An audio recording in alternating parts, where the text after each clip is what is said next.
Dr. Federica Amati, it's such a privilege to have you on. You are head of nutrition at ZOE, among so many things. Author, you've published 2 books. Everybody should know this, which is a recent book of yours, and then previously Recipes for a Better Menopause. How would you describe your interest in nutrition? So thanks for having me, by the way, Arthur. It's lovely to be here. And I think for me, nutrition is the best tool to help people improve their health. So not only at an individual level, but actually at population level as well. So my background is in public health and medical science, and nutrition was actually my last degree and my last specialization. I spent over a decade working in public health and looking at how we can help predict and improve patient outcomes by focusing on their personalized approach. That's something I've always been really interested in.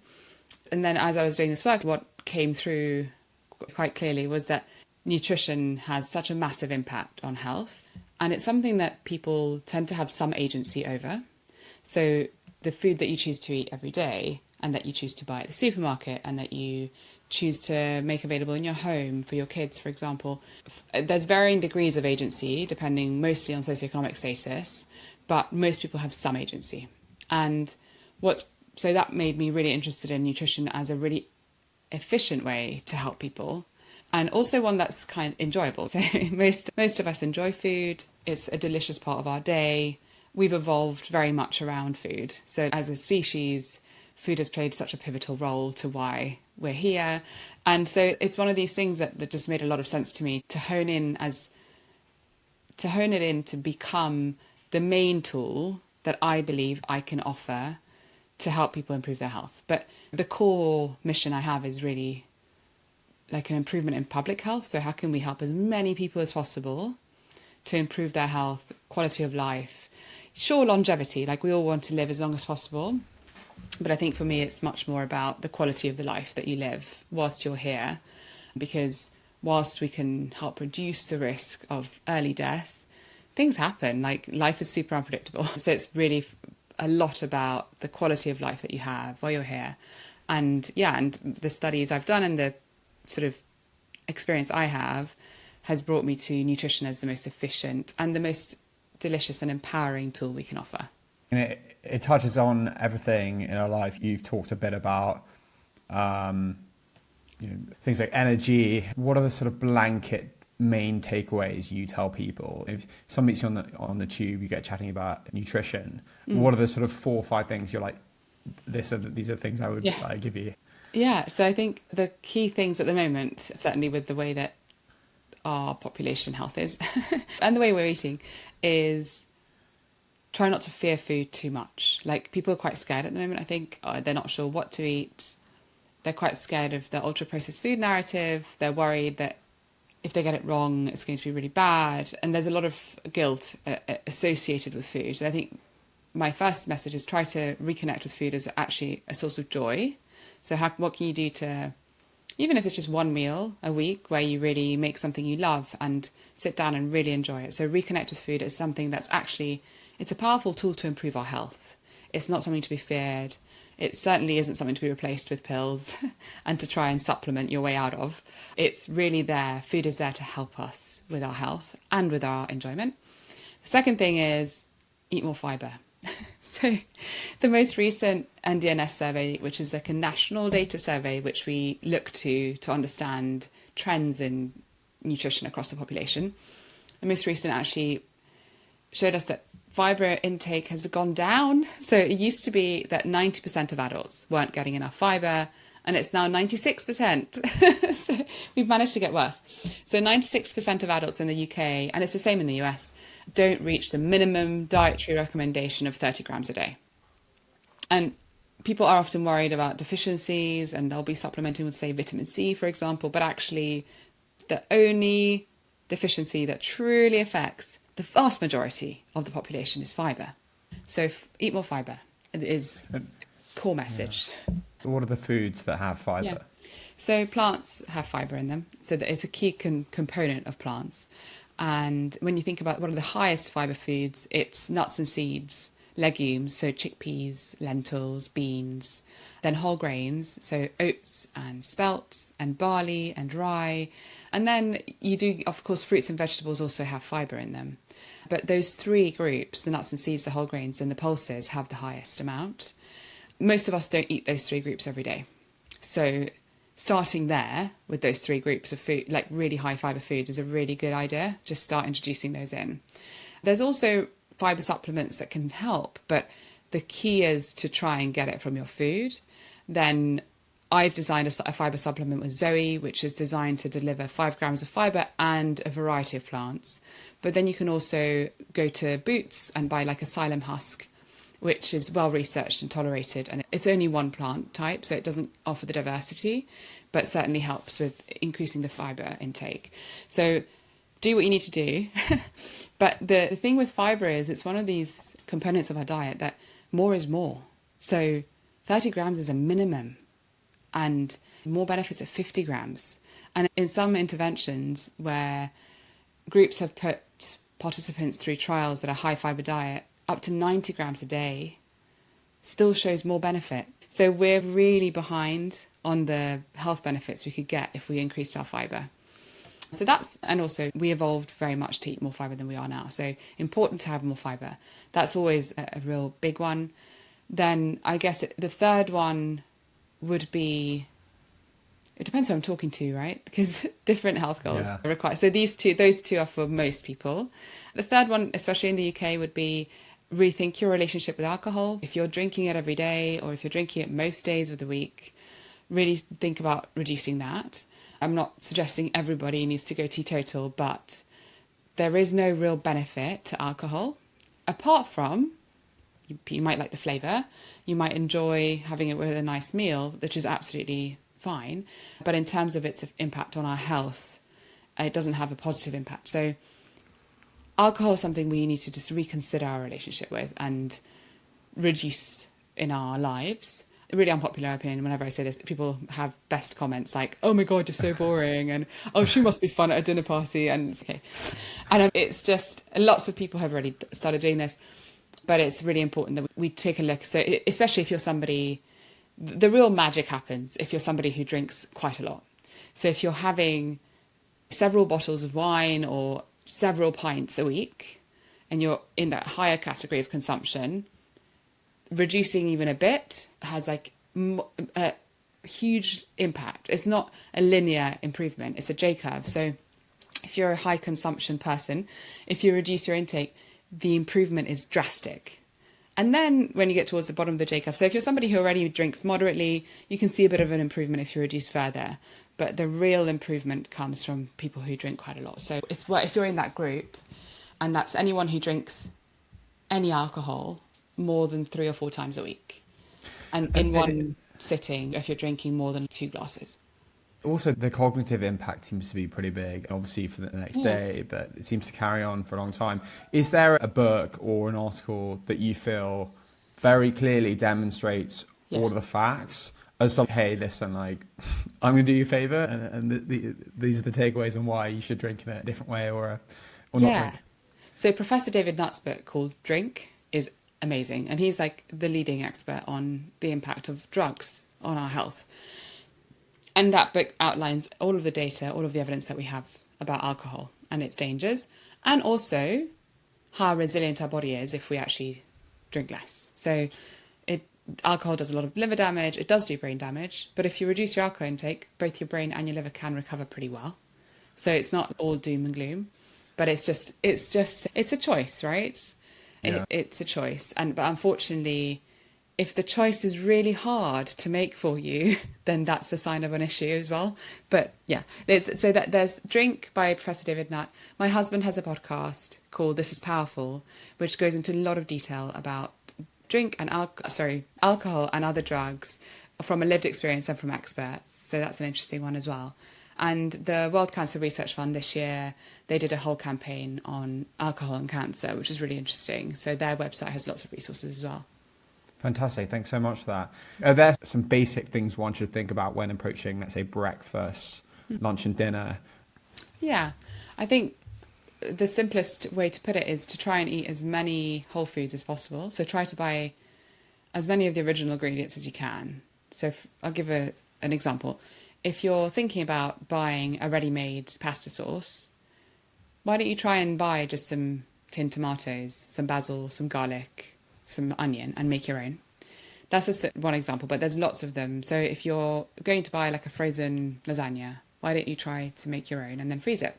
And the big problem here is that most of us have no education in food because it was removed from the curriculum mostly. So actually it's a life skill that's not available to all of us, which is really sad because it's a life skill that impacts all of us. To your point, kind of everyone is interested in nutrition because we all eat every day.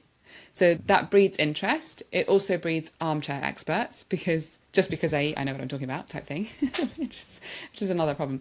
But one of the biggest shifts we've seen in the past 50 years or so is people buy ready-made foods way more than they buy whole ingredients, just like your celery, your carrot, your onion, your potato. So trying to just think, okay, what can I make for myself from scratch is a really good first step. And then buying those ingredients. It doesn't have to be complicated. It can be super simple, right? It could be that you're actually going to make scrambled eggs. You're going to saute some mushrooms with it. And you're going to have some, I don't know, put it in a wrap with some cheese, something simple. It doesn't have to be super complicated. But then if you're making that and taking it with you or eating it, instead of buying like the prep equivalent that's already made for you, you've already done something for yourself. You're clearly a very mission-driven woman, and you're very lucky you know what that mission is. And is it clear to you that the world could feed everyone in a way that is nutritionally sustainable, correct? Obviously, economies and countries are so different in every way, but are there some like quick shifts you can see that we should be doing? And what I'm particularly interested in is how you plan on having the biggest impact from now going forward. So sustainable food systems is a huge topic. I'm not an expert in it, but there's plenty of my colleagues who dedicate their lives to this. And there have been some really good, honestly, there's hundreds of policies that have been put forward as solutions. What's missing is not the brain power. What's missing is not the solution-driven approach. What's missing is political will. So you can have, some countries have done better than us in adopting these things, like Singapore has done a good job. There's some of the Nordic countries have a much more sustainable food system already. So certain countries have already taken the steps to do it. We have very little political will. Actually, there's a little bit more political will now towards sustainable agriculture. So agriculture is having a little bit of love. Not enough, though. If we were to actually support our farmers to grow crops and animals sustainably, then we would be making a huge improvement to the environment and to our food system and to the healthfulness of the foods as well. So there's lots of different ways to think about it. I think thinking about it at a local level and then branching out is probably best, just because logistically it's quite tricky otherwise. And what we've seen, for example, with slaughterhouses in the UK is that a lot of the supermarkets try to centralise their supply from just a couple of slaughterhouses. And so then the downstream effect of that is that many animals had to travel very long distances to get to the slaughterhouse. And that's not good for the animals.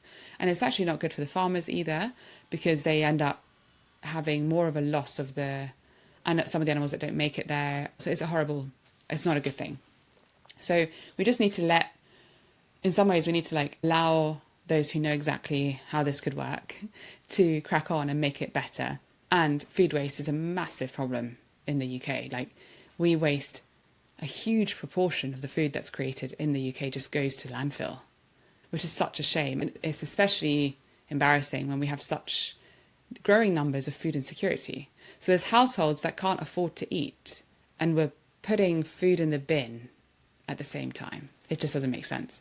So there's lots of gaps, lots of room for improvement, and there are some really great people working hard to try and fix this. Patrick Holden is one of those people who is dedicating his life from the Sustainable Food Trust, and Henry Dimbleby. There's lots of great people who are working hard. So that's something that definitely needs to happen, and that's what I would call the systems level approach needs to change. Franco Fabini, who runs Natura, has proven he's created his own food supply to bring the products he believes should be sold to his customers. So he's quite a maverick in that he's done that. It's doable, right? But it needs to have the political will, and you need to let people who know what they're talking about get on with it and sort it out. Where I see myself having more of an impact is certainly supporting this work that these great people are doing and lending my expertise if I can. But actually, I work very much with people one-on-one. So I have a clinical role with Wellfounded Health as well as my ZOE role. And I teach at Imperial College, so I teach medical students. And so I see a lot of power in giving people the agency to feel that they're well informed to make good choices with their food. So because we're not educating children on food or how to cook, we need to actually give adults now that power and say, look, these are the principles. This is how you can improve your health. These are the things to consider. It's quite a lot of information, but the thing that I am quite strong on is the science is pretty complex. Like nutrition science is actually pretty complex, right? There's lots of mechanisms, things shift. We understand something better than we used to, but actually the advice is simple and it's the same. So like, regardless of which mechanism we look at, right, the advice is the same. The advice of eating a whole food diet that has plenty of plants in it and that doesn't have added sugars in the diet. So from like sodas or just added sweetened cereals and things like that. Those recommendations sit across all of the mechanistic insights, right? Evidence-based. So even though I feel a lot of the time, especially online, some influencers try to make it sound really complex and they try to explain insulin resistant, it does this, and then this pathway activates this in the mitochondria. It sounds super like sci-fi, but the advice is the same. And actually, that's what you need. At individual level, people need to understand, how can I eat to support my health? And the principles of healthy eating are the same across any kind of mechanism.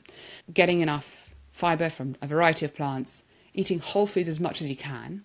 It's very hard to eat a completely whole food diet in the current food environment.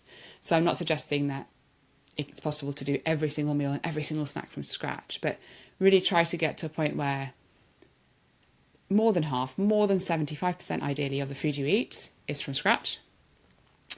Choose foods that provide some of the essential nutrients that are necessary for us, like omega-3 fatty acids.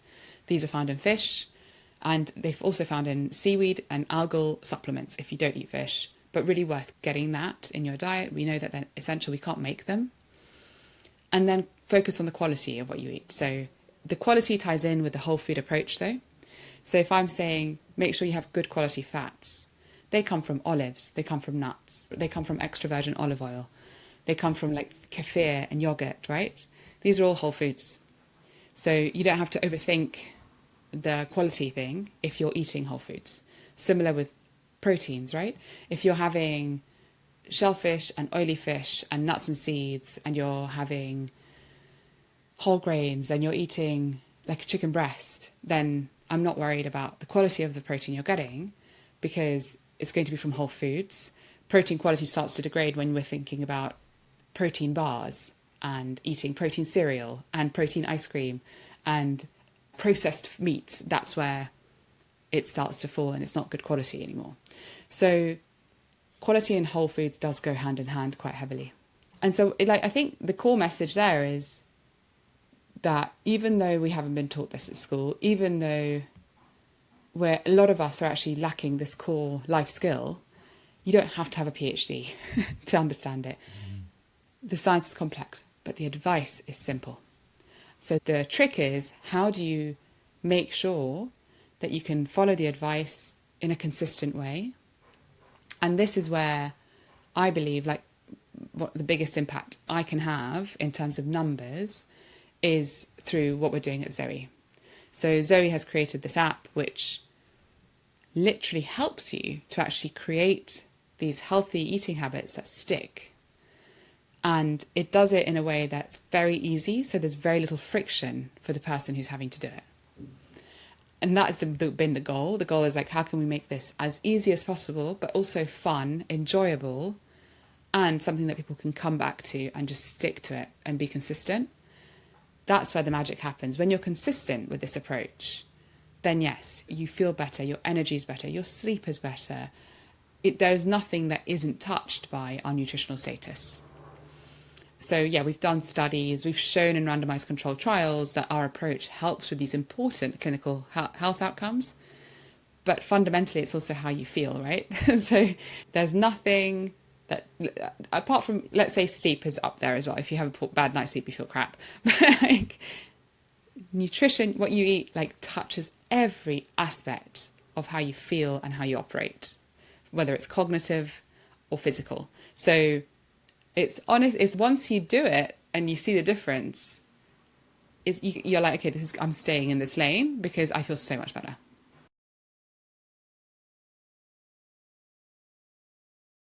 It's really exciting. Because it seems with ZOE, it tells you how you respond to foods and makes it very clear that people respond differently. Mm-hmm. Yeah. Surely in a world where resources are limited with the NHS, for example, does it make sense for everyone to have a test of some sort? Maybe it's in a cheaper form, but it seems like we're not fighting in the right dimensions with regards to health in terms of how impactful nutrition can be, and maybe the education piece there as well. Yeah, the problem is at the moment the health system is set up to treat disease, and that's how it's been set up for a long time. Primary prevention is like the magic bullet, where if we could focus on primary prevention, we would save hundreds of thousands of lives and billions of pounds, right? And that's prevention before any risk factor, before any sort of disease crops up.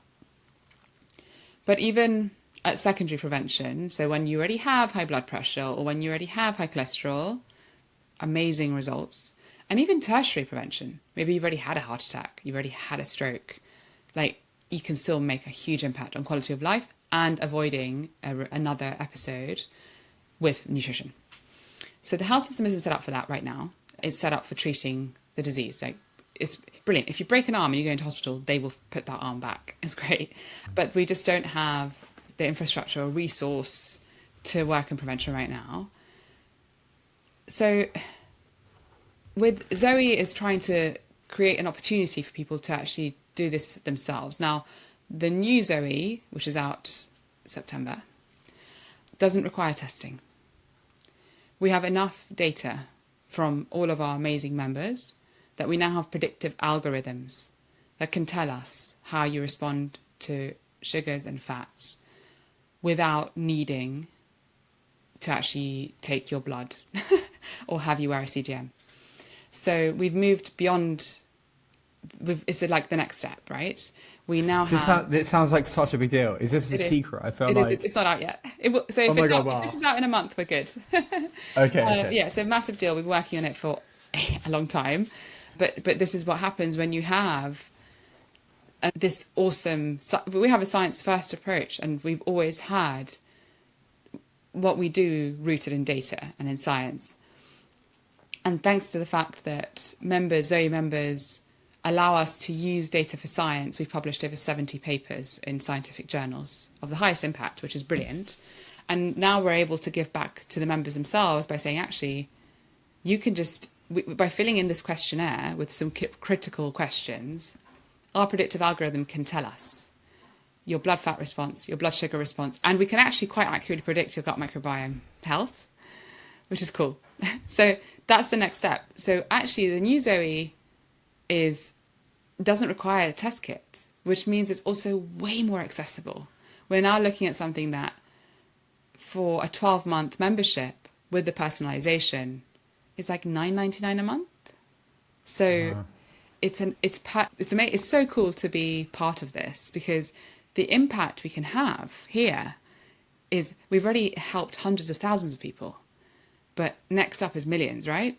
More accessible, more personalized. We've doubled down on the behavioral science side. So the new app is even better at helping people to be consistent with their food choices and rewarding where they make really excellent choices. So it's really cool. And then our gut microbiome test is also evolved. So if you do want to actually measure the gut microbiome composition, we're still the only company in the world that does full shotgun metagenomic sequencing, which is a fancy type of DNA sequencing, and then analyzes it within our own cohort with health outcomes. So instead of just saying, oh, we found this microbe and based on that person's study over there, we think it's okay or we think it's bad.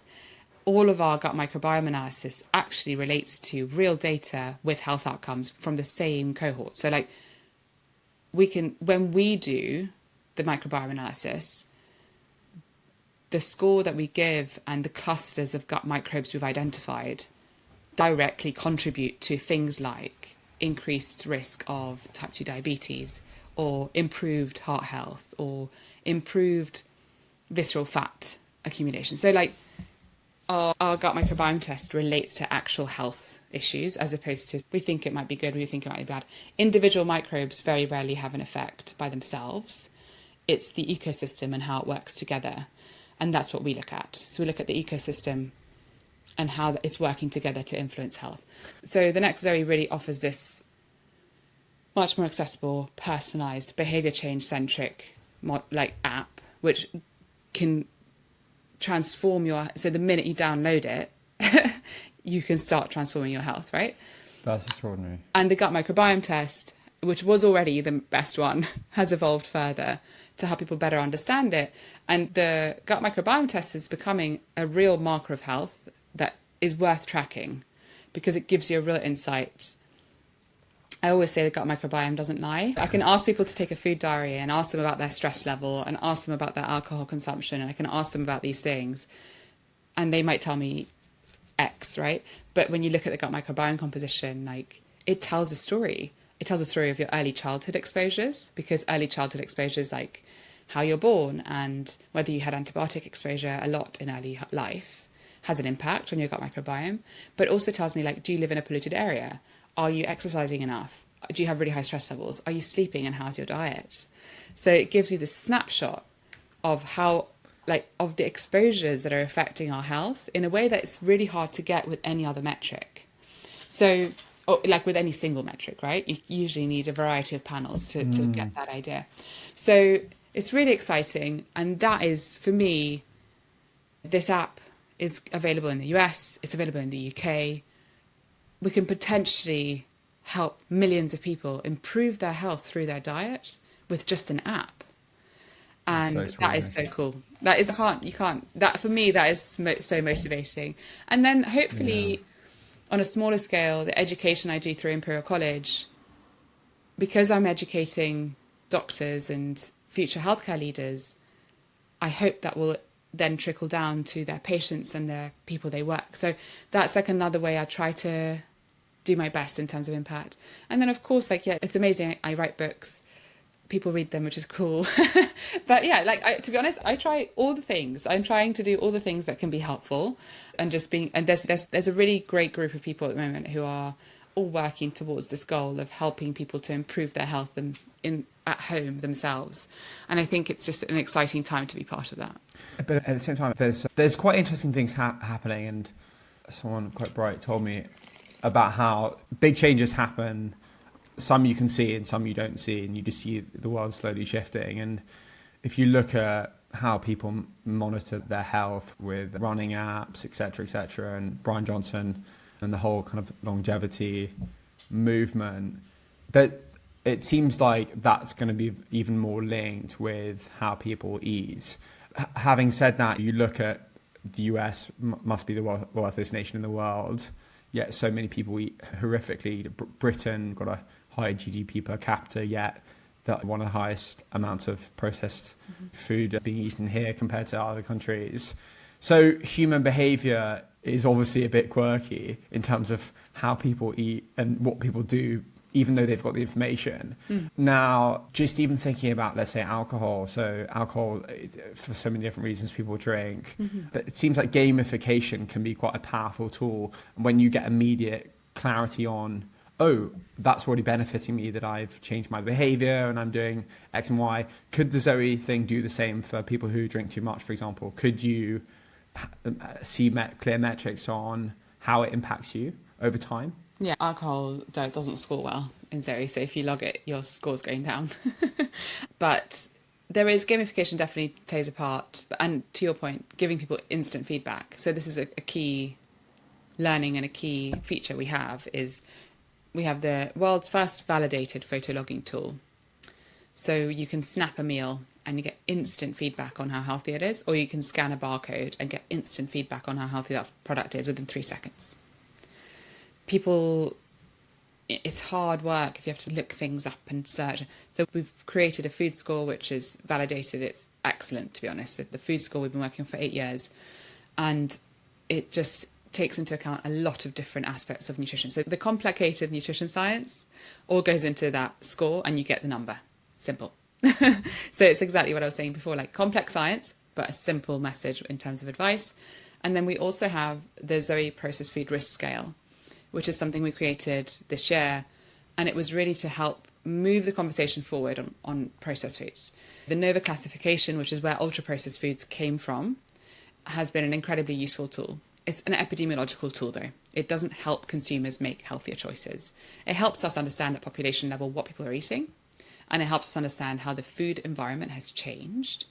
But if you're going to the supermarket and you want to buy something, when more than 60% of the food products are ultra-processed, it cuts out a lot of shopping options. It's not great for consumers, right? So we created something that's more aimed at understanding the health impact of a food. So it's not an epidemiological tool, it is a consumer tool. And it's embedded in the app, but it's also, we're working with different public health agencies and governments to help use it to improve, for example, school foods, right? So what we've done is we've identified the different aspects of processed foods that have the worst impact on health. And we've put them into the risk scale. So you end up with 4 categories. There's high risk foods, which actually you should try not to eat regularly. Then there's like moderate risk foods, which shouldn't be a regular part of your diet, but might be okay occasionally. Then you have the low risk foods, which are actually fine to eat, and then the no risk. Because some processed foods have absolutely no risk associated with them. So there's no reason to avoid them. And that's been really helpful, and it's been really well received, because when we have a 2 million food database, right? So we've got a big food database at ZOE. And when we run the risk scale through that, about 25% of foods that people buy at in the supermarket are considered high risk, but not 60%. So it suddenly opens up more options that actually could be part of a healthy diet, right? Now, of course, the core message is still to try and eat as many whole foods as possible. But at one point, we had many people writing in telling us that they were worried about bread. They were didn't know what bread to buy for their families, and they just felt a bit paralyzed by it. And I remember this one lady wrote in and she said that she'd stopped buying butter because she thought it was ultra processed, and so she just completely stopped buying. So it's really tricky when the message is scary but unclear on how to act on it. And so the risk scale offers something that's a bit more direct, speaking directly to the concerns, right? People want to buy food that's healthy. The level of processing doesn't automatically tell you how healthy it is. So what we did is, how has this processing impacted the healthfulness of the food? And we give that back in the app as well. But you said something earlier which was interesting about the UK and the US, having high GDP. Yeah. The problem is, it's not quirky human behavior, right? It's actually just a product of our environment. So the foods that you choose to eat are very dictated by the foods that are available to you. Simple as that. To be able to break out of your food environment and select foods outside of what is available very easily, you have to have money and time to go online or go to the specific shop that has the better quality foods. So it's not that the Brits and the Americans are strange or they're just a bit odd. It's not that. It's that the food environment we live in is crap. We have the worst food environment. So if we compare ourselves to countries that have better metrics on this, like Japan or Italy or Portugal, Their food environment is completely different. Access to whole food, fresh fruit, vegetables is so easy and cheap. So it's not because we're weird, it's because our food environment hasn't been protected for us. So there are policies in place in many of these countries, which means that supermarkets cannot sell above a certain threshold of junk food. And there are price incentives for farmers to grow vegetables and fruit. Like, that's a food systems problem, right? So the food system here is not set up for health. It's set up for maximum profit for multinational corporate firms, basically. So until that changes, until we're like, really sorry, you guys are going to have to take a little bit less money home next year, until that changes, and we're like, because we want to save this money over here with the NHS, it's very hard. Now, as I said, things like ZOE, we're trying to help people navigate the food environment better. So like, we're trying to help them understand this is better to eat than this. And we're also, to add to the noise, right, is the food environment is set up is crap. And then there's food marketing and advertising, which is so misleading. So front of pack labeling that has things like high in protein, low in fat, we know that impacts and influences consumer behavior. People who are health conscious will pay more money and buy more of a high in protein food and a low in fat food, regardless of the healthfulness of that food. Food industry knows this, obviously. So front of pack labeling, food advertising, and the way it's marketed in store, buy one, get one free, end of aisle placement, all of this is happening geared towards profit, not public health. So it's not us, it's the environment. And also it is true though that, for example, Japan, one of my favorite examples is Japan. They have food education and nutrition ingrained from nursery. They have nutritionists in schools. They do food cooking lessons, food prep, like throughout school. So it's unheard of that someone doesn't have an understanding and education of what is the most basic and fundamental human need. Whereas here, we do maths, geography, history, sure, I don't know what else people do at school. Yeah. There is very little practical advice and skills. Like people, I've worked with families where the young adults leave school not knowing how to cook anything. Someone once asked me how to boil an egg because they'd never done it before. How long is it for? How much water? So that is still a critical problem. But so we need the education. We do need people to feel confident to know what to eat, because otherwise, where we are now, and this is very unique to the US and UK actually as well, is that people turn to influencers online, right? They haven't had any food education. We don't trust the government. Less than 1% of us follows dietary guidelines from the government. So people will often say, oh, the dietary guidelines are killing us. No, they're not. None of us are following them. That's not the problem. Okay. It's not because people are eating the eat plate. It's because no one is paying any attention to it. So what happens is there's this huge wave of misinformation. So we mustn't confuse people's access to misinformation with actual information and education. They're very different. In Denmark, where the trust in the food advice from the government is really high, many of these misinformation influencers have no audience there because they look at it and they're like, nah, that's not true. They keep looking. So there's gap that's been left in our minds is being filled with, frankly, peddlers who are just selling us their product or their whatever it is. And it's a real problem because it's very hard. It's actually really hard to spot who's credible. So like, it makes it super difficult for general population to say, oh, should I trust this person or not? And so what happens is the loudest voice in the room with the kind of catchiest whatever or topless supermarket aisle trawling gets the millions of views, and people actually change their diets. They change their lives following this advice. I've worked with many people one-on-one who have made a big change to their lives following an influencer and seen quite terrible health effects, and then come and see myself and my medical team who I work with to try and fix it. It's not good. A lot of challenges. So we're going to move into we're going to call them quick-fire questions, Nice. where some will just be a statement and we want your thoughts. So salt. For most people, need to be mindful. Not everyone is salt sensitive. So salt is a problem for high blood pressure. If you have too much sodium in the diet, you're at higher risk of high blood pressure, and high blood pressure is the single biggest risk factor for heart disease. But about a quarter of us are not sodium sensitive. So what does that mean practically? Try not to add too much salt to your food. If you're adding like a lot, try to reduce. But the key source of added salt in our diet is actually processed foods. It's added to cereals, it's added to sauces, it's added to sodas. So that try to reduce those first, because that's probably where biscuits, pastries, that's probably where you're actually getting a lot of unwanted and uncounted salt. And then in your home cooking, if you're making like a salty dish, add lots of vegetables. The potassium in the vegetables balances out the sodium, which is also why things like sauerkraut and kimchi are actually really good for us, because there's salt in them, but there's lots of potassium from the vegetables. So top tip is, if you're using salt in your cooking, make sure you're having plenty of veggies.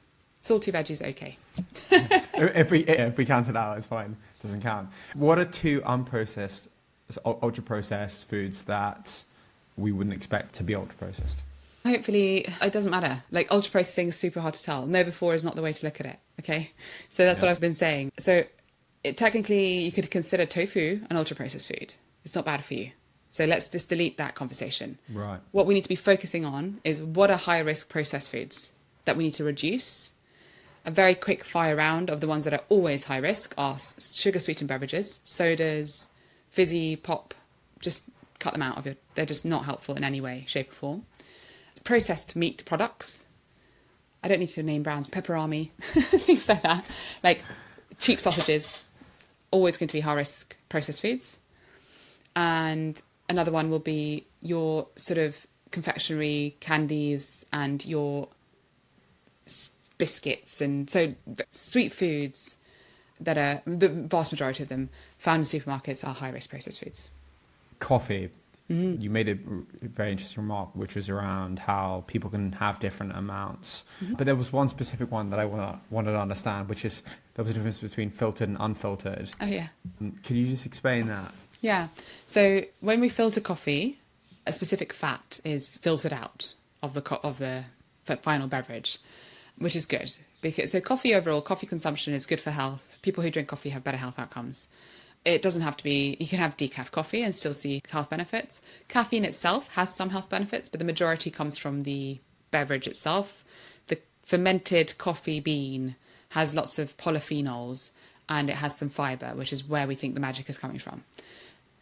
There is this fat that, if you don't filter your coffee, ends up in your coffee.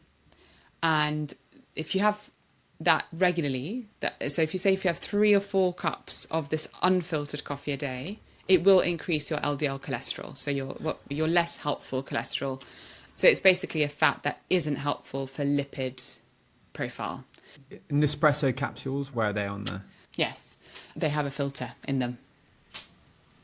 Thank God. So unfiltered coffee is mostly French press and things like the Turkish coffee, where you literally put the grinds in with the hot water and then you drink it, basically. Yeah, those are the ones. But espresso machines, Nespresso, soluble, so freeze-dried, that's fine too. Yeah.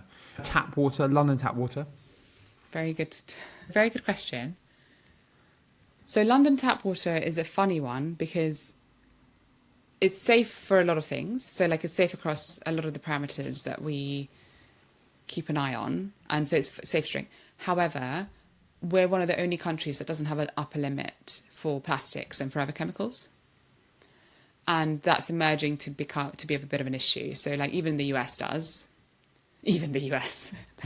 But yeah, even they do. And Europe does. So London tap water is still definitely better than drinking a soda or drinking a sports drink. It's still definitely better than those things. And water is important for health, but the evidence on this is like shaping up now. So the environmental, like one of the UK's leading environmental groups that works with water is actually asking the government to start putting an upper limit in place for these forever chemicals and plastics. Yeah. I have a filtering system at home. So Basically. follow that advice, everybody. Okay, is it important to vary your diet if you're having carbs, varying the type that where those carbs are from? Yeah. The type of vegetables. Yeah. So variety gives our bodies a better choice of nutrients. So like different foods contain different nutrients in different amounts, not only the traditional micronutrients and minerals and vitamins, also things that we don't know everything about, like bioactive compounds, especially in plants, right? There's hundreds of them. Thousands. We're not sure what they do, but they're good. And when you switch them up and have them together, they have a synergistic effect. So having a variety of foods is good. Having a variety of plants is really good for our gut microbiome. Our gut microbes like to have a variety of fibers, a variety of polyphenols. So if you're having a nice varied diet, you're going to have a better gut microbiome composition. So that ecosystem of microbes in your gut is going to be serving you better with more beneficial health outcomes. And one of the easiest way of doing this is to eat seasonally. If you eat seasonally, you have to change the vegetables and the fruits that you eat because things are good out of season. Yeah, and energy. Not that I want to get too distracted by energy slumps. I notice like having carb-heavy meals can be quite. You can feel pretty sleepy after. But how do people optimize energy? What would be your 2-3 quick tips? Get enough sleep. Sounds obvious. That's key. I have young children, so this does not apply if you've got a baby, right? You can't get enough sleep yet. Just hang in there, have some naps, and then eventually you'll sleep. But getting enough sleep is really important. Then the other thing that's critical is, again, quality. So carb-heavy meals, what does that mean? You don't mean carb-heavy meals.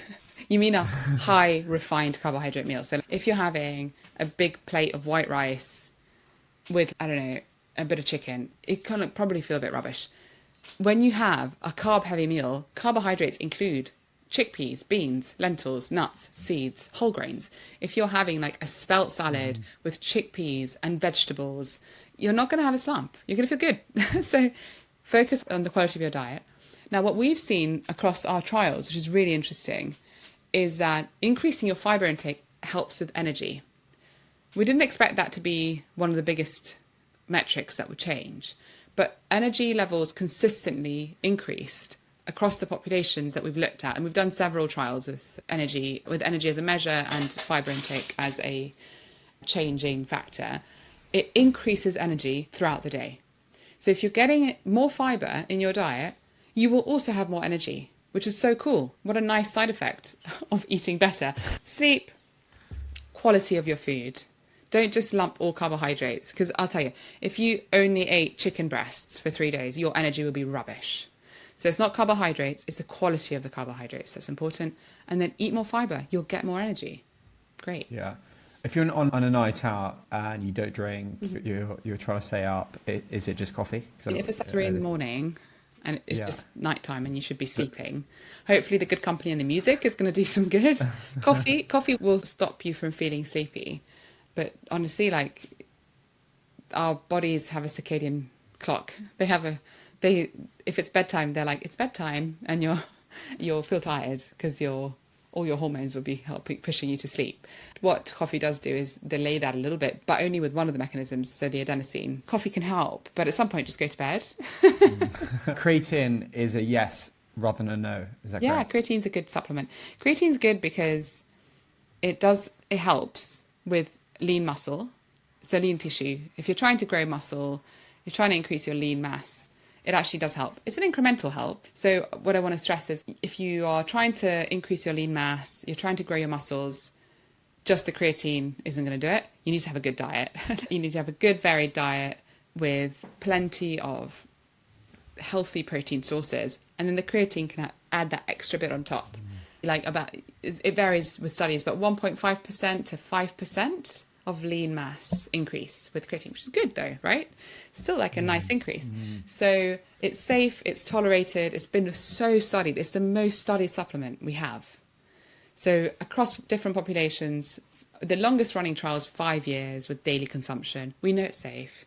And it's actually, the reason I like it is you can't really get it from food. Like creatine monohydrate, which is what you buy, doesn't come in food. Creatine does, but you'd have to eat a lot of meat to get 5 grams of creatine from your diet. And Parmesan is actually quite high in creatine, which is nice. I love Parmesan. But it's just one of these supplements that don't make sense, because it's like, it's adding something extra, it's safe, it's well tolerated. And also, if it just means that, so like I know this with myself, right? If I've taken creatine in the morning, I will work out. Because I'm like, I've taken the creatine, I've got to do it. So if it helps you to like stick to the habit formation, then great. And it's cheap. It's a cheap thing to make. So it's cheap to buy. And and it's one of these things that it's very rare. One of the very few, very rare supplements that I do think is quite good. 3 things that give you joy. My children. I'm obsessed with them. Love them. Food, unsurprisingly. I literally love food. Love eating it, love preparing it, love everything about it. Love food so much. And then spending time in Italy. When I go home, I'm just really happy. I love it there. So, where are you in Italy there? I'm from Rome. I love going back to Rome. And my favourite place in the world is Sardinia. I just love it there. I will retire there eventually, no question. I love it there. I love just the colours and the water and the nature. It's everything is brilliant. A mantra you want to embrace now would be... Oh God, I don't want, it's not a Nike advert, but just do it. So it comes to mind. It comes to mind. Nothing to do with the Nike book behind you, is it? No, is there a Nike book? No. Oh no, I was like, I have that. No, because basically I've agreed to run a half marathon, and by the time this comes out, I may have run it, but I got the timelines wrong. So I thought I had an extra month to train. And actually I don't. It's literally in 4 weeks. And I was really worried. I was like, am I going to be able to do this? I don't really run that much anymore. And so this morning I just made myself go for a run, like just to start, like not super long. And I just did it. And actually I can do it. So I think often just doing it just proves, just do it. And then you've done it. And it's actually, it's never as hard as you think it's going to be. It's never as hard. It's always much harder in your head. It's the same with changing your diet. So I like, if you're going to change your diet, just do it. Just start with breakfast. Tomorrow morning, have a really good breakfast. Start with that. Just do it. One unusual thing that gives you pleasure. Unusual? Oh God, I'm like a really obvious creature of comfort. There's nothing unusual that gives me pleasure. I love things. I like food. I like baths. I like nice hotels. There's nothing unusual that other people might think is unusual. Honestly, I don't think anything's that odd. I love reading. I love so we have a whippet. I love taking her for walks, looking after her. I like really helping others as well. So if I can do something useful for someone, but that's not unusual either. I don't know. I like cold showers. My husband thinks that's unusual. Some people might find how much I love fermented foods unusual, but not unusual to me. That's a very good one. I don't think it's going to come up again. It may well do. A favourite book, film, or artist that isn't obvious? One of the most important books I've ever read, in terms of it just completely changed I think it changed my worldview, and also how I view myself, is The Body Keeps a Score by Bessel van der Kolk, which is a very popular book, so many people will have heard of it, but it's really worth reading. The whole story behind Rodriguez searching for Sugar Man, that documentary, his life and his lyrics are actually really amazing. I think it's a really unique and it's a really thought-provoking. And so the combination of the actual documentary and then listening to his music. And I also, Maria Callas as well. Love Maria Callas's voice. And then I went to see the movie and I had no idea her life was so terrible. So the movie was really insightful to tell the story behind. And then when you re-listen to the music, after you've learned a bit more about her life story, it sounds even more powerful. Yeah. What's that film with the Italian cinema? Do you know the one on Cinema Paradiso? Yeah.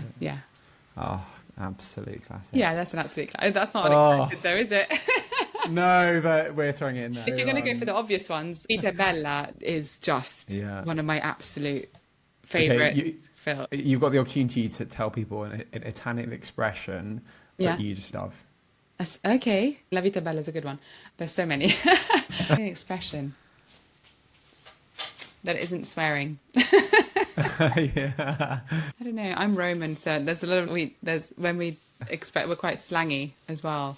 Maybe there's one that could be like a tagline for your next book Oh God, no. or the documentary. Yeah, now I've got La Vita's Bella in my head because we just took to that movie. But there's I often think mangiamo is like, it means let's go and eat together in one word.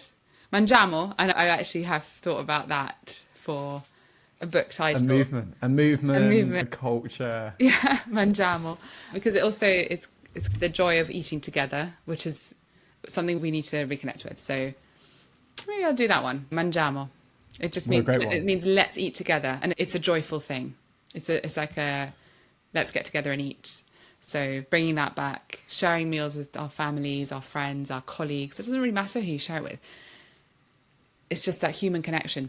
Food gives us this anchor for human connection, and I think we need to claim that back. Thank you so much for today. What a privilege, and hopefully it can change behaviour, and for sure it's so many amazing takeaways. Yeah, hopefully people are just inspired to just do it. No, I'm joking. To just make a change. Exactly. Just to know that you can make this change in the food you eat and help feel better today and help your future self as well. And more mangiano. Mangiamo.